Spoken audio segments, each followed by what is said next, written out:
Le grand dialogue. Sigi Kafoba. Idawani wa Makara. Le grand dialogue, l'émission de débat du studio Tamani sur votre radio. Chenni Beri. Halud Mauni. Chenni Beri. Sigi Kafoba. Le grand dialogue. Studio Tamani, toujours au plus près de ses auditeurs et téléspectateurs. Mesdames, Messieurs, ce soir nous sommes à Bafulabe, premier cercle du Mali créé en 1887. Bafulabe est à la traîne en matière de développement économique. Cela du fait de son enclavement, la localité ne dispose quasiment pas de route praticable. Aussi, le fleuve qui traverse le cercle rend difficile le déplacement. Faute de pont sur ce cours d'eau, les populations utilisent des pirogues ou le bac fluvial pour la traverser, mais ce dernier tombe régulièrement en panne. Comment les populations du cercle vivent-elles cette situation? Quel impact sur le développement économique? Quelles solutions à l'enclavement du cercle de Bafulabe?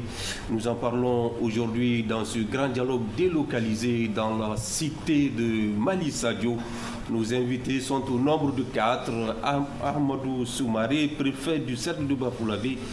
Mahamadou Kanouté, président du conseil de cercle, Moussoumagan Sakiliba, présidente de la CAFO locale, et Amadou Tunkara, secrétaire général du syndicat des transporteurs. Pour modérer ce grand dialogue, je suis Sekou Gadjigo. Mesdames, Messieurs, bonsoir et bienvenue. Le grand dialogue.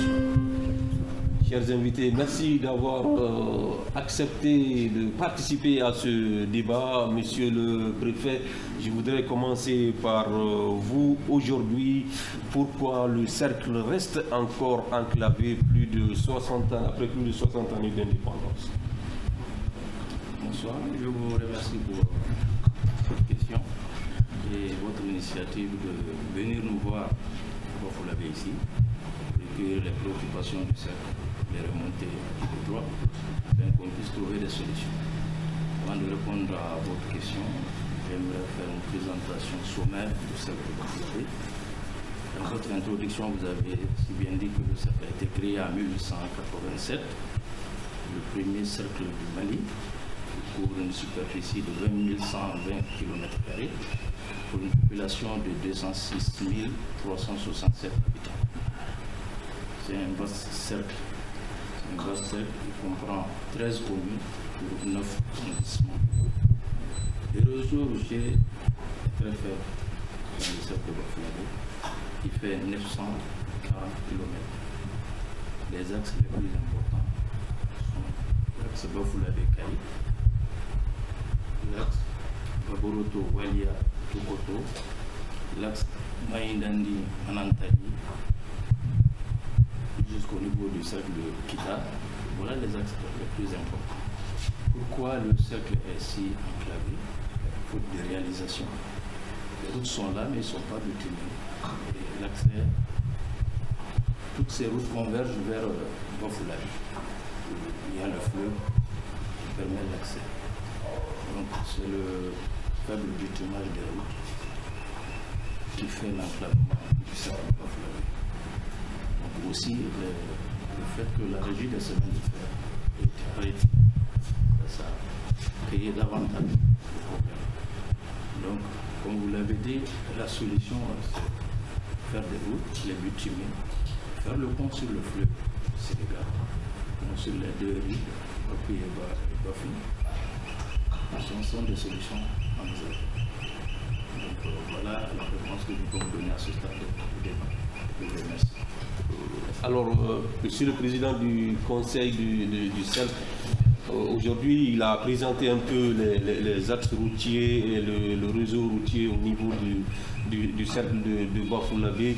Vous, comment vous pouvez expliquer que, en tout cas, plus d'un demi-siècle après, Bafulabe n'a pas pratiquement de route qui est à hauteur de souhait aujourd'hui?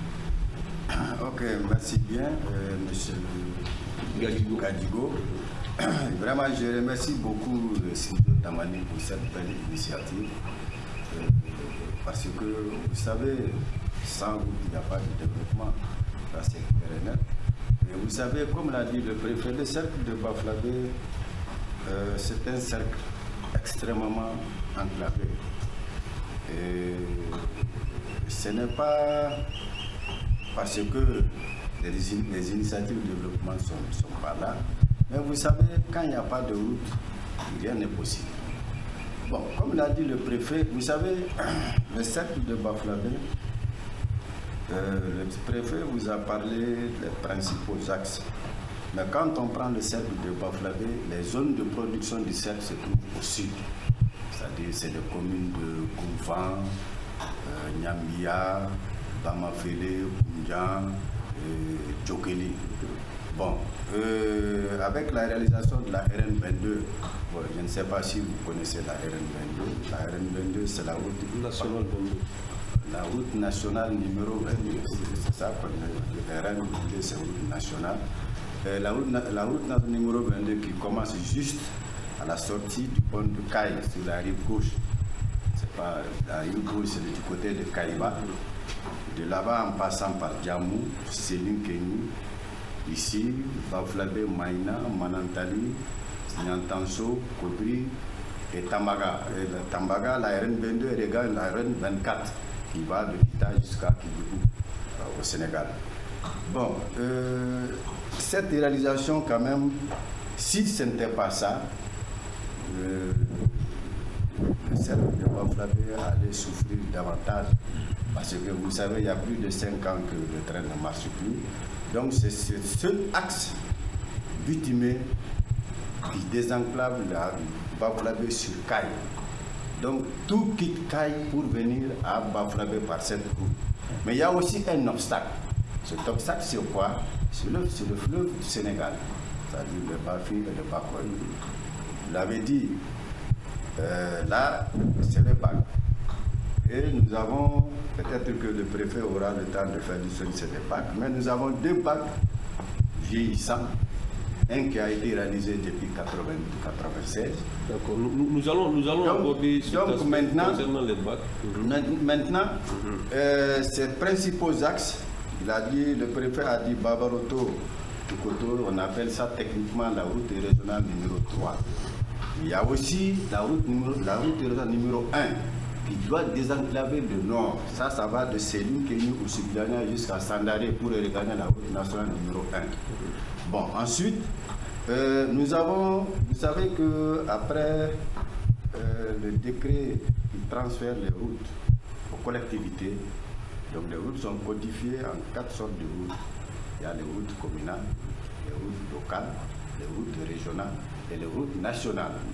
Maintenant, les routes nationales, ça c'est la compétence de l'État.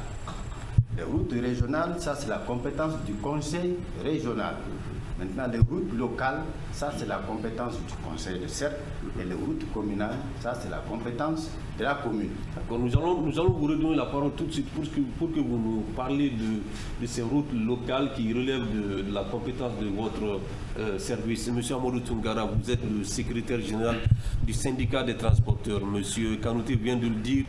À part la route nationale 22 qui passe par Céline Kenny jusqu'ici au bord du fleuve, il n'y a pas assez de satisfaction aujourd'hui concernant le réseau routier. Est-ce que vous êtes d'accord avec cela? Parfaitement d'accord. Bonsoir d'abord tout le monde. Comme il a si bien dit, nous sommes trop enclavés ici. À part cette route, il n'y a pas d'autre route enviable. Et puis, cette route aussi a un petit obstacle, ça c'est le fleuve. La traversée, vraiment, nous coûte très cher. Parce que souvent, quand tu viens, les véhicules viennent à partir de 19h déjà, il n'y a pas de traversée. Les passagers passent la nuit et au bord du fleuve là-bas, il y a des serpents, il y a des moustiques, il y a un peu de tout. Ils sont exposés à toutes sortes de dangers. À partir de 19h, le bac s'arrête. Oui, ça c'est ce qu'on a arrêté. À partir de 19h, il n'y a pas de traversée. Donc vous êtes obligé d'attendre au bord du fleuve jusqu'à 6h, oui. Qu'est-ce que cela a comme impact sur vos activités, vous en tant que transporteur? Mais bon, ça nuit beaucoup, hein. Ça nuit beaucoup. D'abord, un transporteur, la vie des passagers lui est chère. Bon, on a vu que nos passagers sont exposés à des dangers. Il y a des serpents au bord du fleuve là-bas.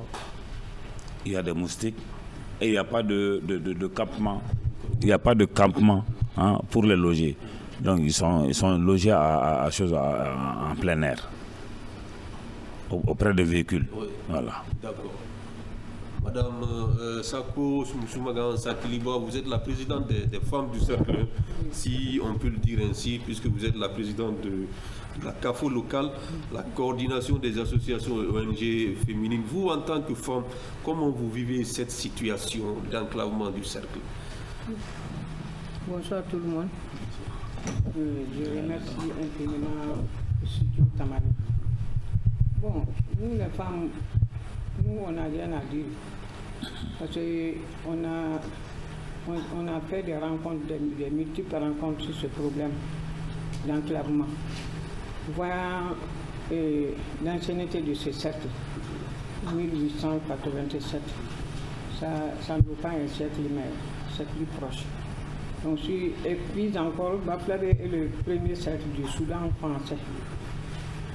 Les cercles qui sont créés après Baflavé, quand tu les vois aujourd'hui, voir Baflavé, c'est désolant.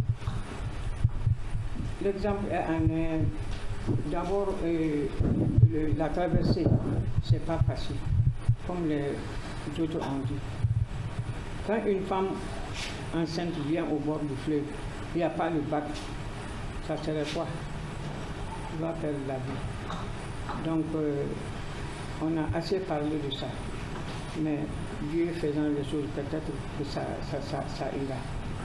Nous, femmes, vraiment, nous sommes touchés. Quand le bac est en panne, on souffre. Le véhicule ne peut pas traverser sans le bac. Il y a un malade dans le véhicule. Comment on va faire?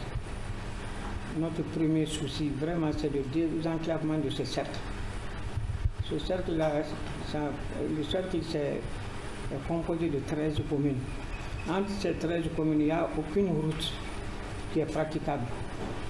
Le Soubidjania Baflavi, 104 ou 105 km. Tu peux faire beaucoup d'heures sans atteindre le Soubidjania. Koundjan, Goumfan, Bamafele, peut-être Bamafele c'est goudronné jusqu'à Manantali. Le Djokeling, pareil, là ça va. Mais d'ici Kai aussi, ça va.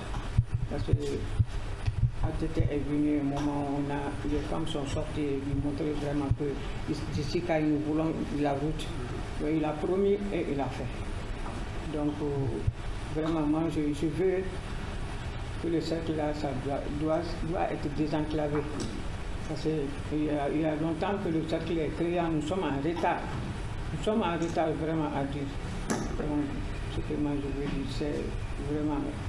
Et il y a beaucoup de députés élus à Baflavé. De l'indépendance à nos jours, il y a beaucoup de députés élus. On a suggéré ça à tous les députés, mais pas moins. Donc moi j'ai pris le bon Dieu vraiment que ce débat-là soit vraiment notre satisfaction pour le désenclavement de ces cercles. Parce qu'un cercle qui n'est pas désenclavé, vraiment ça ne va pas. Ça n'ira pas. D'accord. Voilà. Alors, monsieur le préfet, on l'a dit, hein, nous sommes tous... vous êtes tous unanimes là-dessus qu'il y a des problèmes par rapport aux axes routiers ici, que ce soit les routes reliant le cercle à d'autres cercles, que ce soit les routes à l'intérieur du cercle même, il y a des difficultés.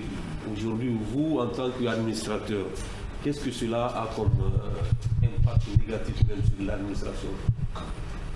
L'impact c'est important du point de vue de l'administration.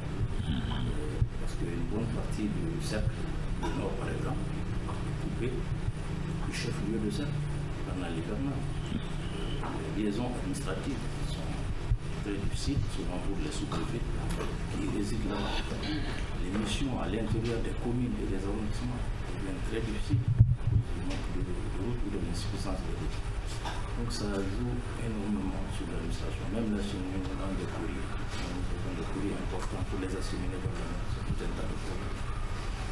Donc c'est très préjudiciable du point de vue administratif l'absence, l'insuffisance de ces routes. Alors, nous l'avons dit, il y a certaines routes qui relèvent de la compétence, en tout cas qui est du ressort de l'État, dont la construction est du ressort de l'État, mais il y en a d'autres qui sont du ressort des autorités locales. Au cours du cercle de Bafoullabé, vous, en tant que premier responsable, en collaboration avec vos partenaires, les autorités locales, communales, conseils du cercle, qu'est-ce que vous faites pour que, au moins, à l'intérieur du cercle, puisse avoir un désenclavement?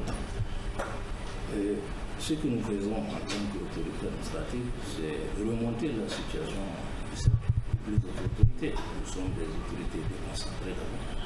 Nous représentons le pouvoir central. Nous remontons à qui de droit cette situation de désenclavement. Construire des routes n'est pas facile, ça demande de temps.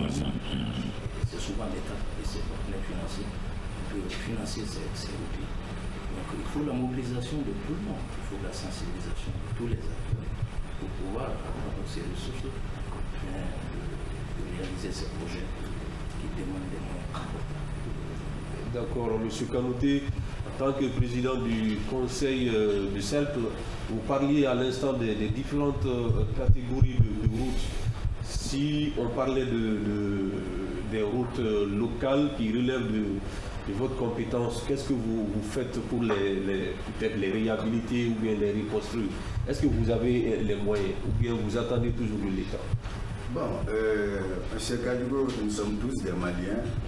Vous savez que le transfert de compétences sur le papier, c'est extraordinaire. Mais quand il y a transfert de compétences, le transfert de ressources ne suffit pas. Ça veut dire que jusqu'à présent, tout est concentré au niveau de l'État. Bon, je vous dirais tout de suite que ce n'est pas parce que les autorités administratives et politiques du cercle de Bafoullabé n'ont pas d'initiative. On a de très belles initiatives. Mais vous savez, le préfet vient de le dire, hein, même une piste, 1 kilomètre d'une piste, ça coûte au moins 80 millions de francs CFA. Une piste. Je ne sais pas si vous faites la différence. Hein. Une piste, 1 kilomètre. Et là, ça, c'est évaluation 2017. Donc, nous sommes en 2022. Donc, il faut ajouter au moins à peu près 3,5% du montant. Et quand tu veux faire une route latéritique, ça fait 130 millions de francs CFA par kilomètre. Et une route asphaltée, c'est-à-dire que goudronnée en bicouche. Vous savez ce que c'est que les bicouches? Nous n'avons que des bicouches au Mali. Parce que les routes enrobées, ça coûte excessivement cher. Et pour les bicouches, ça fait 240 millions par kilomètre carré. Et vous pensez qu'une collectivité peut faire ça? Non. Mais nous avons des initiatives, comme l'a dit le préfet. Au conseil de cercle de Bafoullabé, nous-mêmes, nous avons élaboré un document l'an passé avec l'appui du service technique, le chef de division de route Sidi Toukara que je salue ici. Il y a beaucoup appuyé le conseil de cercle. Nous avons élaboré un document qu'on appelle Programme d'aménagement des pistes dans le cercle de Bafoullabé. Ça fait un document qui coûte à peu près 10 milliards. Que personnellement j'ai soumis, j'ai donné une copie de ce document sur le bureau du PM, Chobel Okala Malika. Ensuite, j'ai donné une copie de ce document à la conseillère chargée des routes au Mali, Madame Diara Aïssata Keita, au niveau du ministère. J'ai donné une copie de ce document. Et dans ce document, nous avons pris en compte tous les axes importants du cercle, que ce soit le nord, le centre, le sud. Il y a tout dans ça. C'est-à-dire que le temps ne nous permet pas de bien parler de ces routes. Vous avez, comme l'a dit le préfet, la RR3, ça c'est de Babaroto jusqu'à Kukoto. Nous avons la RR1, ça va de Séline-Kenny jusqu'à Sandaré. Nous avons aussi la route à la RL62. Ça va de Maïna, Tantoudi jusqu'à Orokoto. Peut-être que vous ne connaissez pas le cercle. Ensuite, il y a une autre piste qui va de Maïna en passant par Boumfan jusqu'à la route nationale numéro 22, c'est-à-dire la route Kaï-Keneba. On a fait une évaluation de tout ça chiffré qu'on a déposé sur le bureau du PM et sur le bureau du ministre du Transport. Jusqu'à bon, ça s'est fait il y a 3 mois. Bon, on n'a pas eu de réaction pour le moment. C'est pour vous dire que nous avons des initiatives. Mais vous savez, il faut qu'on se dise la vérité. C'est une question de volonté politique. C'est le premier cercle du Mali. Aujourd'hui, sans les ponts sur le Bafoué et le Bakoy, rien n'est possible ici. Oui, mais parlant du pont, ça fait des années qu'on avait annoncé la construction d'un pont. Voilà, si vous me donnez le temps, si vous me donnez le temps, vous savez, madame vient de le dire, Amadou Toumani Touré, en 2011, on a fait les études de ces deux ponts et des voies de raccordement. C'est-à-dire un pont sur le Bakoy, un pont sur le Bafoué, et les voies de raccordement qui joignent ces deux ponts à Maïnandi. Je ne sais pas si vous partez à Maïnandi, le goudron là, ça commence à partir des rails. Donc, les voies de raccordement commencent de là-bas jusqu'à Babaroto, ça s'allonge le fleuve. Donc ça, c'est la continuité de la route nationale numéro 22. Il passe par Manantali jusqu'à Tamaga. Donc toutes ces études sont bouclées depuis 2011. Je dirais même depuis 2010. Et en 2011, nous, personnellement, le conseil de Sénégal, nous avons fait 6 missions au niveau du ministère de l'équipement. Seulement, il y avait Dan Sénégal qui était ministre. Et la construction des deux ponts de Bafoué était imminente. Vous savez, la RN24, la route qui passe devant de Kita jusqu'à Kitougou, il y a 2 grands fleuves là-bas. C'est les Japonais qui ont réalisé ces 2 ponts pour l'État du Mali, cadeau. Et en compensation, Amadou Toumani Touré a donné les 2 ponts de Bafoué à ces Japonais. Ils sont venus ici pour les études de reconnaissance, pour l'installation de leur base de vie. L'argent est acquis. Tout à fait. L'argent était là pour faire les 2 ponts. Donc l'argent n'est plus là. Bon. En tout cas, à la veille du départ de Amadou Toumani en 2012, l'argent était là. Et d'après les renseignements qu'on nous a donnés, la pose des pierres des 2 ponts de Bafoué allait être la dernière sortie d'Amadou Toumani à l'intérieur du pays. Tout à fait. De cette date à maintenant, donc, ça fait plus de 10 ans. Qu'est-ce que vous en savez qu'est-ce qui s'est passé? Amadou Toumani, l'information que nous avons reçue, mais là, ce n'est pas n'importe qui. Après le coup d'État, en tout cas, l'argent n'est plus là. Et quand Mara a été Premier ministre, il est devenu ici à Bafoué. Je lui ai posé cette question. Je lui ai dit, en tout cas, il y avait l'argent pour faire les 2 ponts. Mais où est parti cet argent? Pour moi, il m'appelle Tonton. Il dit, en tout cas, Tonton, nous sommes là. À toi, il y a le Baramanda Menafolo. L'argent était là, mais l'argent n'est plus là. Maintenant, qui a pris cet argent? Cette question, il faudra la poser à ceux qui ont fait le projet. Donc, voilà, et pour vous dire que tout est là, les ponts, les études sont bouclées. Boubou Sissé, qui était le dernier ministre de l'IDK, quand il est venu ici, avec la ministre chargée des infrastructures, j'ai posé la même question. Lui, il ne s'y connaît pas, mais il a tout posé la question à la ministre. Mais ces ponts-là, la madame a dit, effectivement, les études sont bouclées. On attend que l'argent. Et je pense que présentement, avec la volonté de notre gouverneur, parce que l'actuel président, il a une politique, quand il a appelé tous les gouverneurs à Bamako, les gouverneurs ont donné leur priorité. Et aujourd'hui, la priorité du gouverneur de Kanye, c'est la construction des 2 ponts de Bafoué. Parce que ce n'est pas les ponts de Bafoué, c'est national. National, oui. D'accord. C'est national. D'accord. Cela est bien compris. Amadou Toungara, il a dit, il y a un problème un manque de volonté politique.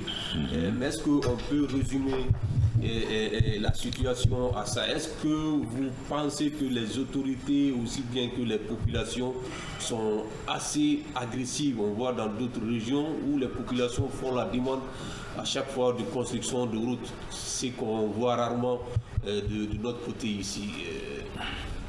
Est-ce que vous ne pensez pas que les populations ne sont pas très dynamiques par rapport à cette demande-là? Bon, d'abord, on ne peut pas parler de l'agressivité parce qu'on a été très calme devant la situation, en toute sincérité. Mais ça n'évolue pas.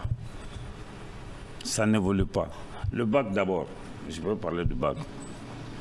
La première équipe a échoué, deuxième équipe a échoué, troisième équipe a échoué. Bon, parlons maintenant de la dernière équipe présentement. On peut espérer, en toute sincérité, on peut espérer. Ça, c'est notre responsabilité. Ça, c'est nous, transporteurs. On peut espérer. Quand vous parlez d'équipe, vous parlez de qui? Ceux qui géraient le bac. Qui gère le bac? Bon. Moi, je laisse le préfet à... Le préfet faire cette de novembre. D'accord. Alors, vous l'avez dit, c'est le bac qui vous préoccupe, puisque aujourd'hui, la plus pratiquée, c'est Bafoulabé Akaï. Voilà. Comment vous comprenez ces pannes récurrentes du bac? Est-ce que c'est les bacs qui sont devenus vétustes ou bien c'est le manque d'entretien? C'est quoi? Bon, moi, quand on me demande, moi je peux dire que c'est la mauvaise gestion. Parce que ce que le bac gagne peut lui permettre de se faire des réserves en moteur. Ce que le bac gagne peut lui permettre vraiment de réparer à tout moment. À tout moment. Parce que nous sommes au centre vraiment des activités. Nous savons ce que le bac gagne par jour et par mois. Et par an. Donc nous savons que les ressources du bac peuvent largement couvrir les dépenses. Voilà.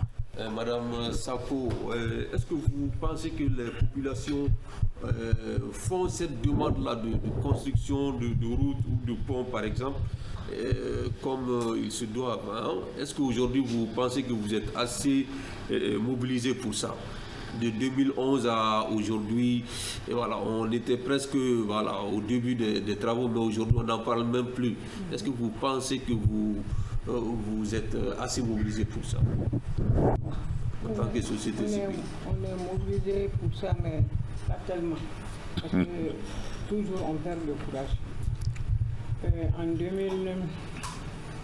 2009, nous voulons marcher les femmes de Maïna et Bafouladé. Mais on n'a pas eu d'autorisation. On ne peut pas faire le marche sans autorisation. Je ne me souviens pas de la date. Il y a le bac qui était en panne pendant beaucoup de journées, peut-être plus un mois même. Les jeunes et les femmes, nous avons bloqué le bac. Je ne me souviens pas de la date. Mais personne nous a encouragés. Finalement, on a essayé de voir, on est rentré à la maison. Laissez voir ce qui va se passer. Sinon, nous femmes, vraiment, nous avons le courage de faire les démarches. Même il y a une ressortissante du Bafouladé qui est la petite soeur de mon mari. Lui, il était directrice de l'ANAGER. Elle est venue, nous femmes, nous étions au nombre de 10 personnes. On est allé la voir pour faire des recommandations chez elle, dire ce qui se passe, ce qu'on a à faire, ce qu'on veut faire. Bon, on n'a pas de suite sans réponse. Voilà. D'accord. Monsieur le préfet, on parlait à l'instant du bac. Alors aujourd'hui, combien de bacs le cercle dispose aujourd'hui? Merci. Le cercle de Bafoulabé dispose de 2 bacs. Ils sont tous en panne. Le bac 0260 et 0560, une capacité de 60 tonnes. Ces bacs sont assez vieux. Le premier date de 1996, comme le président l'a dit, et le second date de 1998. C'est celui de 1998 qui a été tout de suite remis au cercle de Bafoulabé après sa construction par l'INACOM. L'INACOM, c'est les industries navales de construction métallique basées à Philippe. Celui de 1996, qui a été récemment donné à Kaï, il a servi d'abord à Gao et à Kaï avant de venir ici. Moi, je pense que ces bacs-là sont aujourd'hui vétustes. Le moteur du bac coûte très cher. le moteur de bac, ça fait 60 000 €. Les recettes générées par le bac ne peuvent pas permettre d'acheter un moteur. En tout cas, à l'état actuel du bac. L'état actuel du bac, les recettes ne peuvent pas couvrir l'achat des moteurs. Et le moteur, il faut le commander. L'industrie le fabrique à l'extérieur, généralement. Il faut le commander avant qu'il soit livré. Donc aujourd'hui, nous avons des souris programmes par rapport au bac. Ces moteurs sont assez vieux. Et d'ailleurs, le bac qui marche actuellement marche sur un moteur prêté par l'INACOM. Suite à l'arrêt de 2 semaines qu'on a constaté ici, l'INACOM est venu une première fois réparer le bac avec un ancien moteur pour près de 4 millions. Et une seconde fois, il est venu nous prêter un second moteur parce que ce moteur-là ne tenait pas. Il consommait assez de caoutchouc. Donc tous ces bacs-là ont été donnés par l'État. L'État. C'est des bacs construits par l'État et donnés par l'État. Donc jusqu'ici, le cercle même n'a pas été en mesure de s'acheter un bac. Non, c'est de la capacité de l'État. Seul l'État peut supporter l'achat de bacs. Parce que c'est l'État d'ailleurs qui les achète et les met à la disposition des cercles. L'État est le seul propriétaire de ces bacs. C'est la gestion qui nous a été confiée. Alors le syndicaliste parlait d'un problème de gestion. Est-ce que vous pensez que les revenus générés par l'utilisation d'un bac peut permettre d'acheter un autre bac? Je ne sais pas combien coûte un bac d'abord, mais les revenus actuels générés par le bac servent d'abord à payer les salaires du personnel sur le bac. Les revenus générés servent à faire l'entretien du bac, l'achat du carburant, l'achat de l'huile, le changement des filtres à huile, filtres à gasoil, et les missions de l'INACOM qui viennent ici pour les répenses. Les pannes sont de plus en plus fréquentes dues à la capacité de moteur. Je suis là depuis 5 ans, je n'ai pas vu de ressources qui permettent au bac de Bafouladé d'acheter de nouveaux bacs. Seul l'État peut le faire. Seul l'État peut le faire. D'accord, Monsieur Kanouté. Mais avant de donner la parole à M. Kanouté, je reste avec vous, M. le Président. M. Kanouté disait que le gouverneur est en train de se battre pour la construction du pont, ça fait partie de ses priorités. Vous qui êtes le représentant de l'État ici, avez-vous des informations par rapport à ce dossier? Comment il évolue? Bon, je n'ai aucune information par rapport à l'évolution de ce dossier. Je sais que ce problème a été souligné. Le président de la République, j'ai une réunion solennelle avec lui, tête à tête avec le gouverneur. Je ne pense pas que cette doléance sera mise sous les oubliés. Je pense qu'il a été bien noté et le gouverneur est mieux placé pour suivre ce dossier plus que moi, parce qu'il est plus près de l'autorité centrale. D'accord. Monsieur Kanouté, vous l'avez dit, vous avez fait des documents où vous avez, en tout cas, élaboré tout ce qui concerne le problème des routes dans le cercle de Bafouladé. Jusqu'ici, ce document, vous n'avez pas reçu de suite par rapport à ça. Est-ce qu'aujourd'hui, ce n'est pas mieux que vous priorisez les choses? Peut-être que vous vous dites, il y a cette route qui est vraiment vitale pour le cercle. Il faut qu'on mette l'accent sur ça, que vous vous battiez pour que cette route puisse être construite ou reconstruite. Ok, merci beaucoup. Avant de répondre à votre question, je rectifie tout de suite. Le préfet est là il y a seulement 5 mois ou 5 ans. Ah, oui. Voilà, 5 mois, voilà. 5 mois, Le préfet est là il y a seulement 5 mois au lieu de 5 ans. Bon, maintenant, vous savez, M. Gadjigo, nous faisons beaucoup de choses par vous voyez, ça c'est ce qu'on appelle un programme d'entretien 2022. Donc dans ce programme, c'est le conseil de cercle qui élabore avec l'appui de chaque subdivision des routes. Et dans ce programme, les pistes ou routes sont priorisées. Et ce programme, il est validé au niveau de la région. Après validation, on envoie ça au niveau du ministère. Et nous pensons qu'à la date d'aujourd'hui, ce programme est déposé au niveau du ministère. Et dans ce programme, il y a les pistes sont priorisées. qu'est-ce qu'il faut faire? Par exemple, quand je vous donne un exemple, quand vous prenez par exemple le tronçon, la RR1, qui va vers Oussoubidiania, vous ne connaissez pas ce tronçon, mais lui c'est un transport, un transporteur. Il y a un tronçon à peu près de 3 km à 500 mètres à l'entrée de Madalaya et à 1,5 km à la source de Madalaya. Là, quand il pleut une fois, c'est fini. C'est fini, oui. Il le sait. Donc ça, c'est des trucs qu'il faut prioriser. Nous avons monté des projets là-bas pour prioriser, c'est-à-dire la réparation des tronçons comme ça, pour que au moins quand les véhicules passent, il n'y ait pas d'embourgement. Donc voici ce document que nous avons présenté, préparé, élaboré par le Conseil de cercle, validé au niveau de la région, et présentement ça se trouve au niveau du ministère des infrastructures de l'équipement. Bon, maintenant, vous avez posé une question par rapport à la volonté de la population. Vous savez, je dis la vérité, nous sommes politiques, mais effectivement, vous savez, la société civile a un rôle à jouer dans ça. Je viens de quitter Bamako tout près, exactement le 19 octobre. J'étais avec le préfet. On est parti pour une mission. Mais moi, j'ai profité de cette mission pour rencontrer encore le ministère de l'équipement. Vous savez, non seulement j'ai rencontré le ministère de l'équipement, j'ai rencontré notre ministère, l'administration décentralisée, et j'ai rencontré aussi la direction générale des collectivités. Et le problème, c'est quoi? L'enclavement du cercle de Bafoussam. Comment sortir? Les autorités administratives ont fait tout ce qu'ils peuvent faire, les politiques, mais maintenant, la balle est dans le camp de la société civile. Et c'est la société civile qui ne joue pas son rôle. Ça, il faut pas avoir peur de le dire. Et je vais vous dire quelque chose. Aujourd'hui, vous partez au ministère. Vous allez poser le problème du port de Bafoussam. On va vous dire tout d'abord, attention, on voulait faire ces ponts, mais c'est les populations de Bafoussam qui se sont opposées. Oui. Bien sûr. C'est vrai. Est-ce que cela est vérifiable? C'est fait devant moi. C'est vérifiable.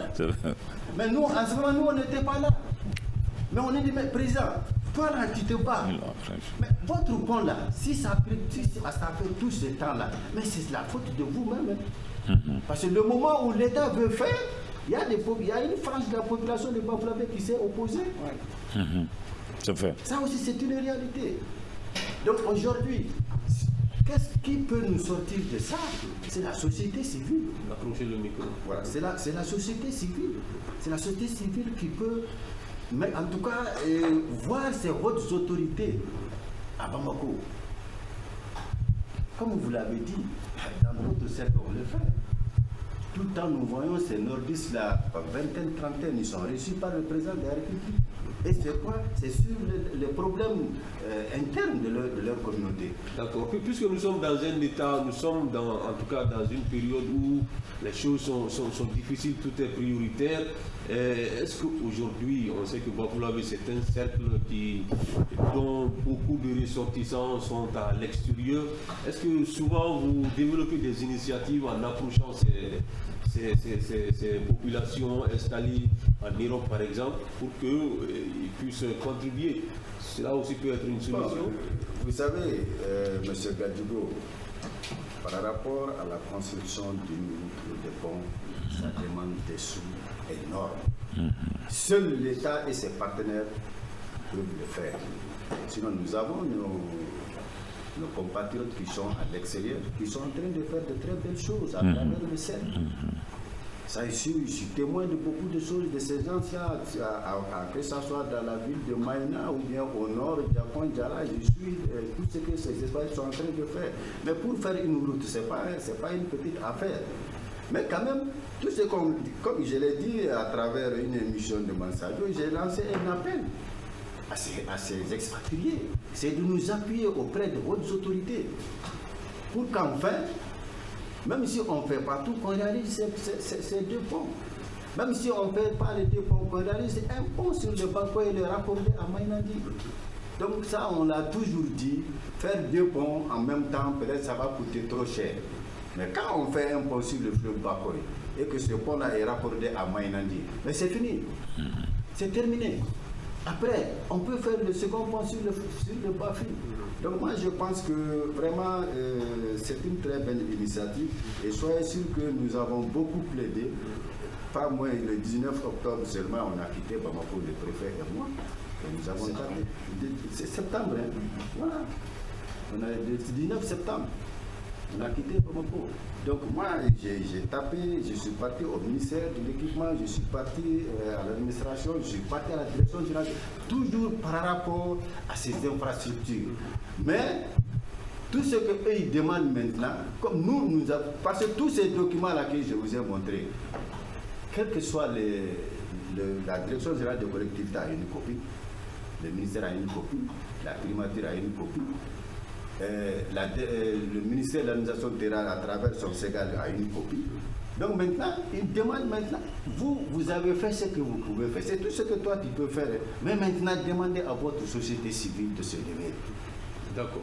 Amadou Toungara, en tant que secrétaire général du syndicat, aujourd'hui, que faut-il faire pour que le cercle puisse être désenclavé? Est-ce qu'il faut rester là à attendre de l'État ou bien il faut développer des initiatives locales, peut-être en associant des ressortissants, peut-être prendre le devant?